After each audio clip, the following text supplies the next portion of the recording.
and welcome to Dialogue. The China International Import Expo, an import-themed national-level expo held annually since 2018, has wrapped up its fifth edition this week as an important platform for foreign businesses to tap into the Chinese market. This year's trade fair drew a record-high attendance from more participating countries. What opportunities does this event present to global companies? What was special about this year's event, and what message did the event send to the world about China's policy on continuing to open up? To answer these questions, I'm glad to be joined today by David Mahon, Executive Chairman of Mahon China Investment Management, Charles Liu, founder of Hall Capital and Senior Fellow at CIIE Institute, and Andy Mok, Senior Research Fellow at the Center for China and Globalization.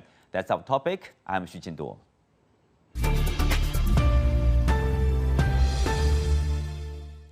Welcome to the discussion. Charles, I will start with you. Okay, the 6th Expo concluded on Thursday with representatives from 145 countries, regions, and international organizations participating in the event.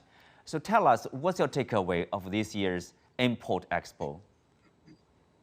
I think there's no question this increase in terms of number of participants, increase in the number of countries participating, increasing the amount of trade volume or commercial contracts signed. But the part that was, to me, I thought was most significant was over 1,400 new product launches took place. What does that mean? For a new product launch to take place in China as the first place of launch is very significant in terms of recognition of the importance of the Chinese market. Over 1,400 new product launch. Instead of New York or London or Paris, it took place in Beijing. It took place in China at the Expo, Import Expo. To me, that was really, really significant. Significant because it shows like the importance of the Chinese market, right? Absolutely. Usually for companies to introduce new products, they would introduce it in their most significant market. It means many companies now see China as their most significant or important market going forward. Mm-hmm. Well, David, you know, this event was held again against this pandemic, this background, and of course with rising geopolitical competition, tensions, you know, Ukraine war, multiple crises, including energy shortage, food crisis, for example. But still, largely it is successful, and we see the enthusiasm of the participants over there. What do you make of this event?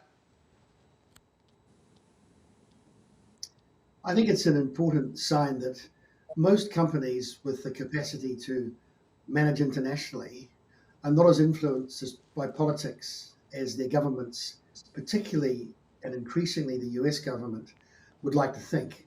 I also think that President Chancellor Scholz's visit from Germany at the same time is a huge statement that the Germans at least are prepared to be more independent of Washington, despite the huge pressure to basically coalesce and to contain China. So yeah, it just shows that in the end, business will break through, economic interests are universal.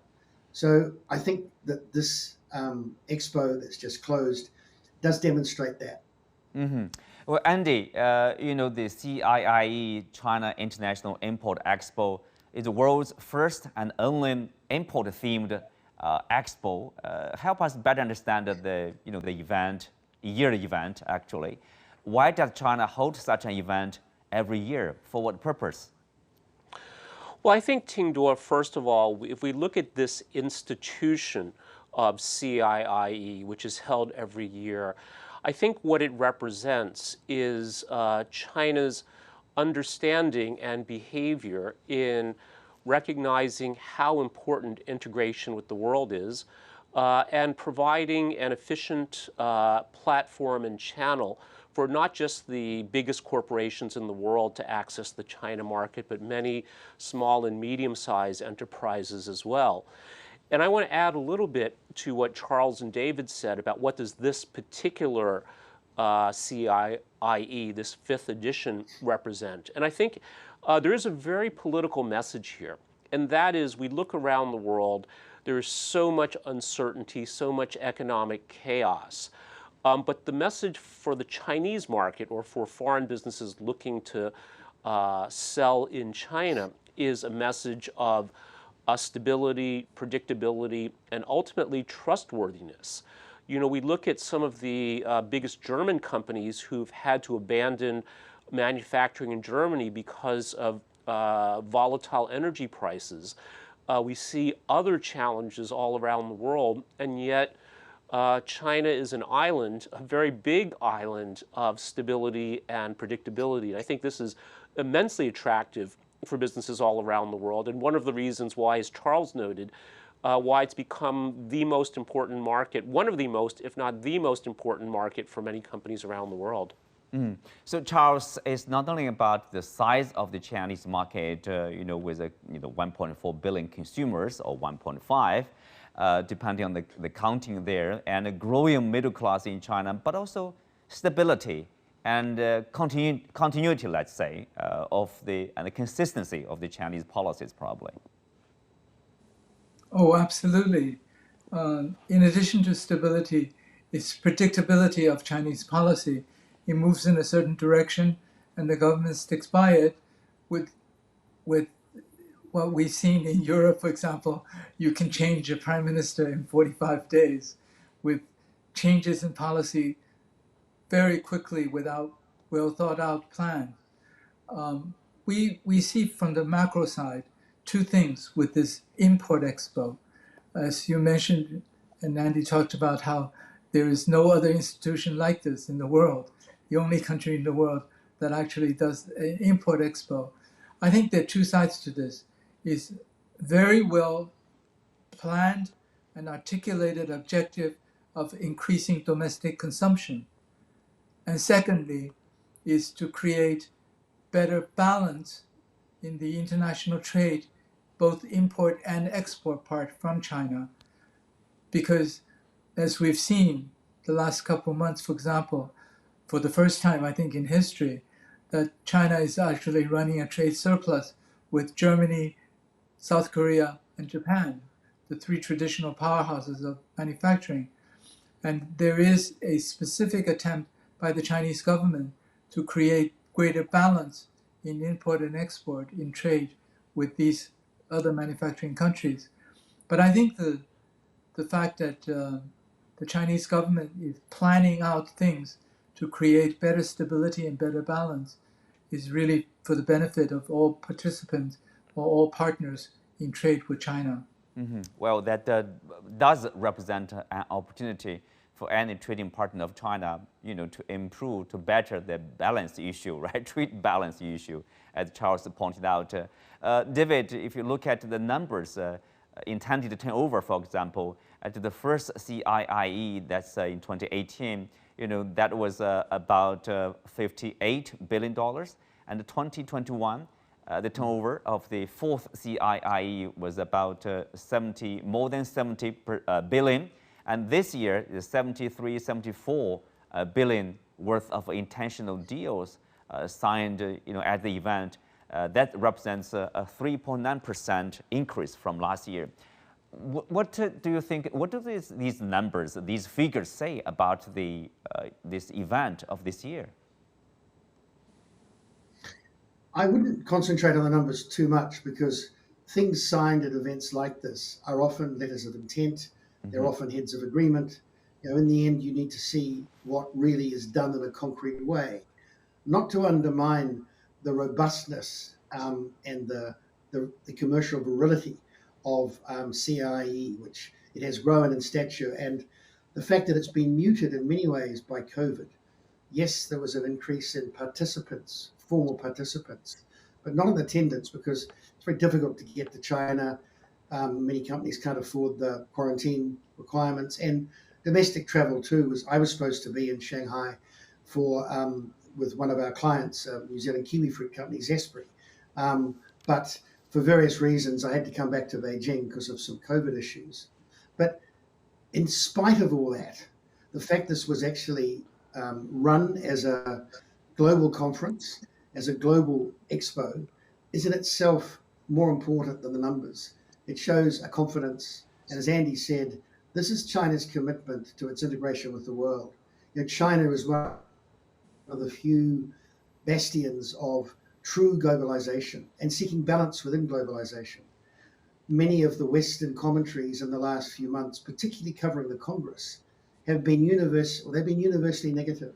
I challenge anyone in the English-speaking media to find a reasonable or balanced view of the changes that have taken place and the prospects for the economy. But I have no doubt that once we enter spring, once the intensity of COVID abates and policies are more mature around how that might be handled, China will go back to being the key engine of the global economy. I mean, it's the equivalent of, in normal times, of America, of Japan, and of Europe combined. It's bigger than those. So it's an incredibly important part of the global market. You don't have a choice but to come. That's why other countries don't mount the same kind of import fares, because they don't consume in the same way, not like China.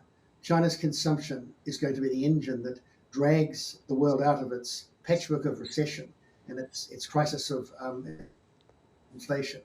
So it has a symbolic, positive, encouraging sign to the whole global economy.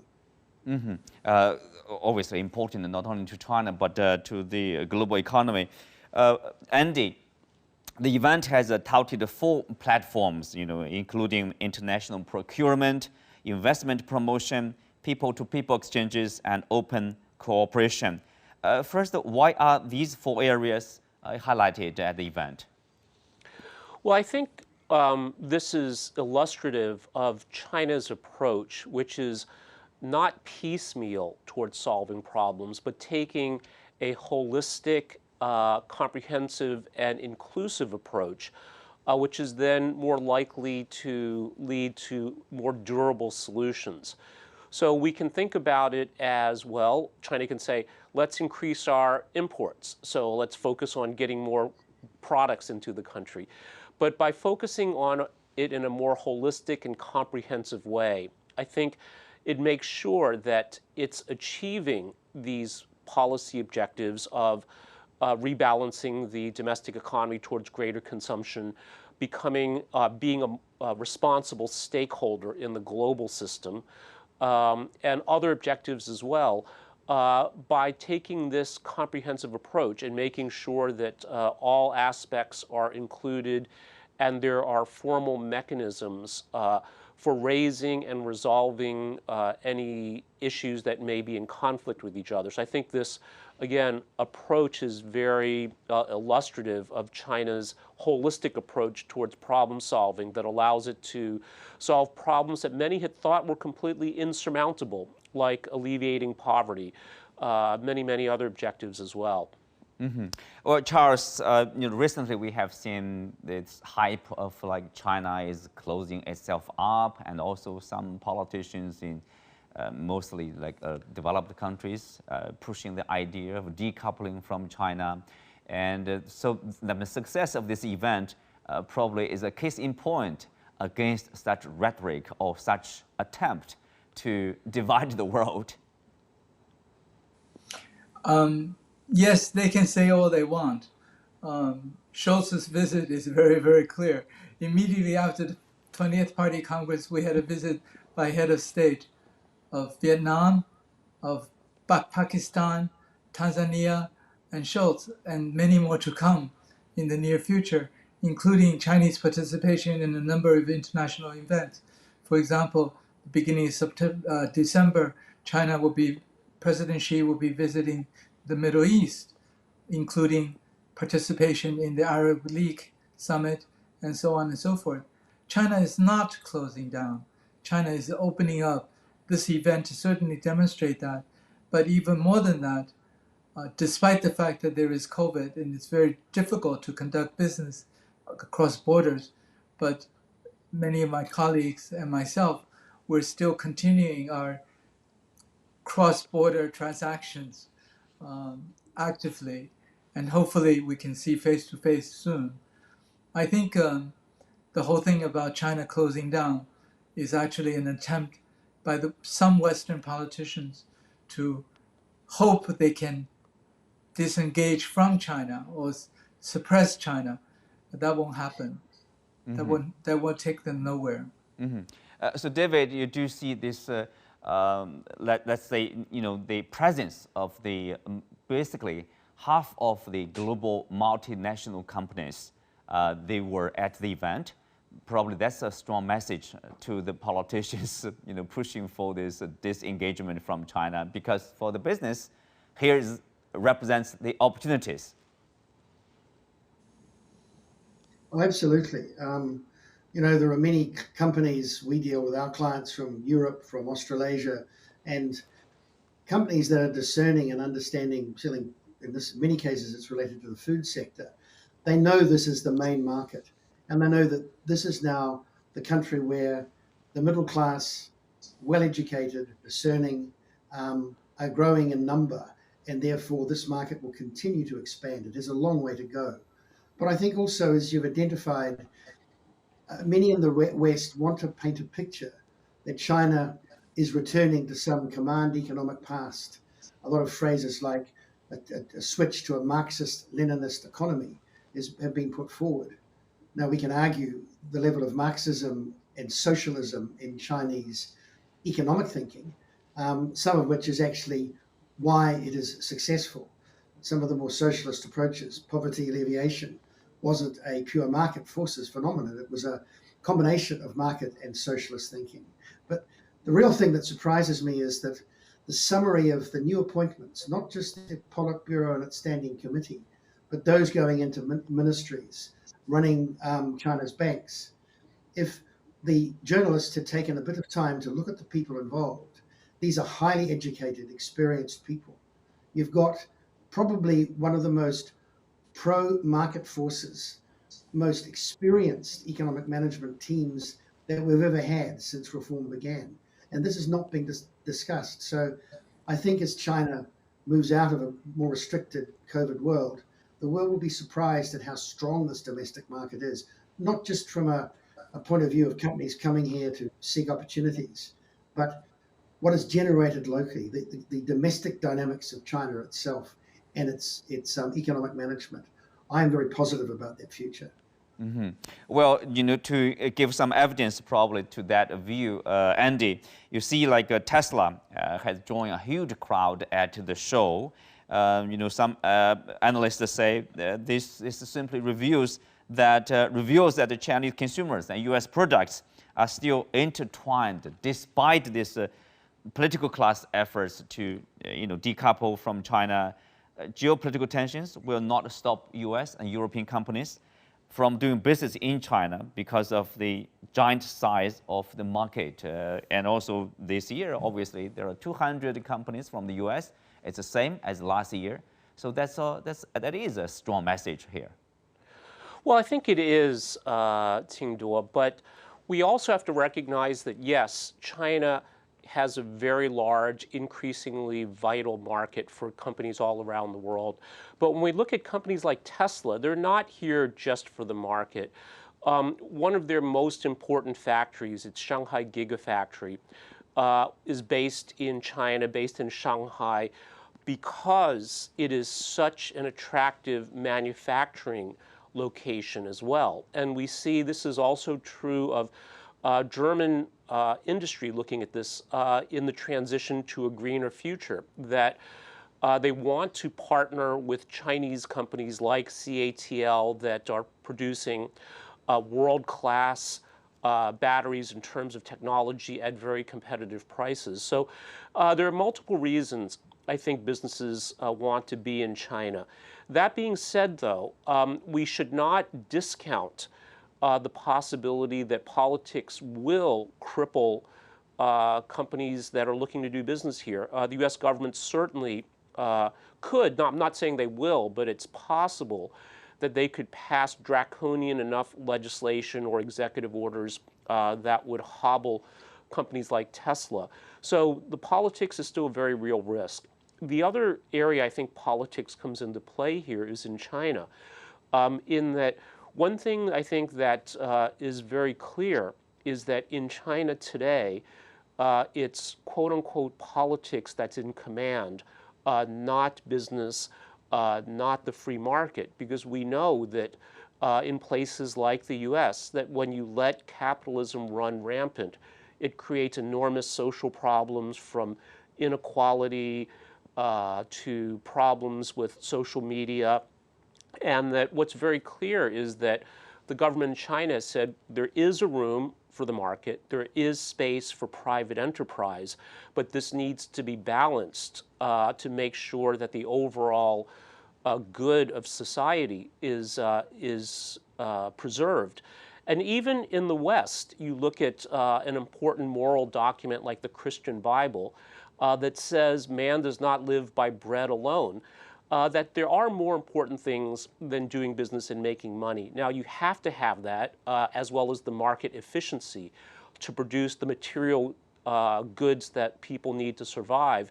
But if you let that be the overarching guiding principle for society, I think it's disastrous. And China sees that very clearly, and I think is balancing these different engines of social progress. Mm-hmm. But Andy, that's an interesting topic about the differences basically in the ideas of governance and also society, the political system, their lies. But anyway, the message is pretty clear. It seems if you look at the speech, a keynote speech given by President Xi Jinping at the opening of the event, he talked about opening up as the Chinese national fundamental policy. Obviously, that will continue in order to realize, to build China into a modern socialist country. But at the same time, you do see challenges because there are attempts, as we said, to decouple, to disengage, and also the retreat of globalization. Well, I'm not sure I would say that we are seeing a retreat of globalization, Ting Duo. Mm-hmm. Certainly the U.S., and I think it's easy to reach this conclusion because we all, to a degree, fall victim to this, looking at the world through an Anglophone lens, because so much of influential media globally is shaped by that. But you look at so much going on with RCEP, the Regional Comprehensive Economic Partnership. You look at global South-South. And of course, the U.S. is a very important market. The trade numbers, a source of technology, et cetera, is all very important. But I think we miss the larger picture if we think that the world is decoupling because the U.S. is changing the nature of its economic relationship, or trying to change the nature of its economic relationship with China. But even there, I think that it will be very, very difficult. Look at the latest news out of NVIDIA. So the U.S. launched these unprecedented attacks against China's efforts to develop its semiconductor industry. And NVIDIA recently came out with a new chip that meets the U.S. requirements, but still allows it to access the China market. So I think it's going to be a little bit of a cat and mouse game for American companies.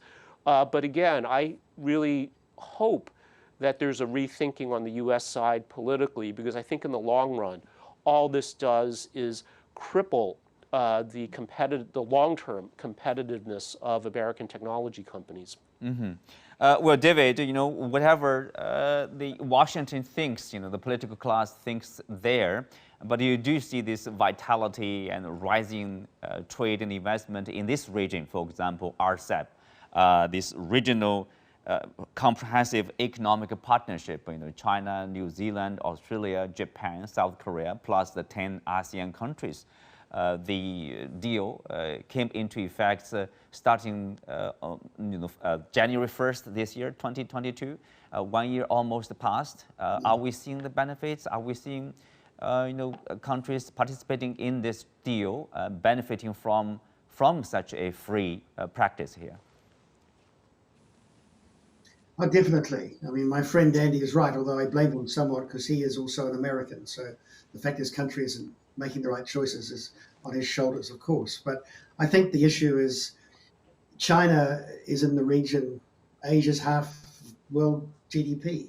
These things do speak for themselves, and I don't believe that the major players are going to be looking for the kind of decoupling that some Western nations are asking for. it will have an effect. There's no question. And you can't get past the Australian relationship with China, where a lot of businesses are struggling to imagine how they can risk being in China in case the politics get worse and they find their goods can't pass through the border, or consumers decide not to buy them.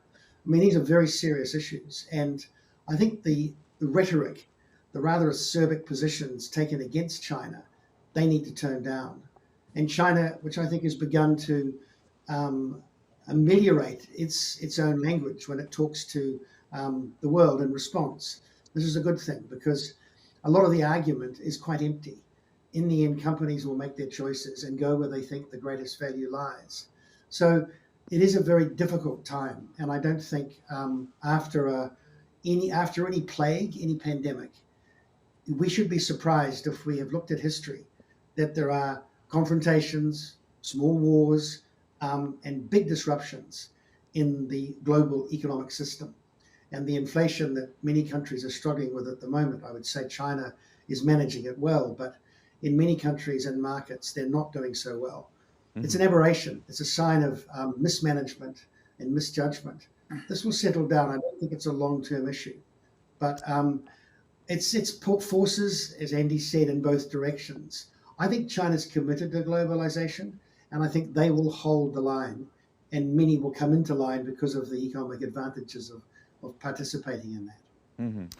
Well, Charles, in the speech, President Xi Jinping also said China will actively work to join the Comprehensive and Progressive Agreement for Trans-Pacific Partnership, or known as CPTPP, and the Digital Economy Partnership Agreement, or DEPA. And also expand a high-standard global free trade network. That kind of commitment is, I would say, promising, given this is very progressive in terms of a free trade, either digital economy partnership or this CPTPP agreement there. Absolutely. In addition to that, the Regional Comprehensive Trade Agreement, there are already other countries looking to join that. And in addition, the expansion of, for example, BRICS, and also even Shanghai Cooperation Organization, means there is increasing globalization, not in fora dominated by the US, but with active participation by the Global South. China is making very clear that globalization is good for the world, and it is committed to continue to expand its cooperation on a global basis. And many countries, especially the Global South, are following that way of thinking, and it's a positive development for the whole world. So the Global South, more than 100 or 150, probably more than that, the number of countries and regions, they are all for development, with more globalization, more trade, and more investment. Probably little interest for example, yes, go ahead. For example, there is discussion now of the Gulf Cooperation Council countries of the Middle East forming a free trade zone with China, and that should be concluded soon, the agreement. And even discussions of they joining RCEP, which will be very significant. Very significant indeed. Which will be very, very significant as well. Yes, we have to stop there, Charles. With that, we come to the end of today's show. Many thanks to our guests. You can also find us on the CGTN app on YouTube. Thank you for being with us. I'm Xu Qinduo. See you next time.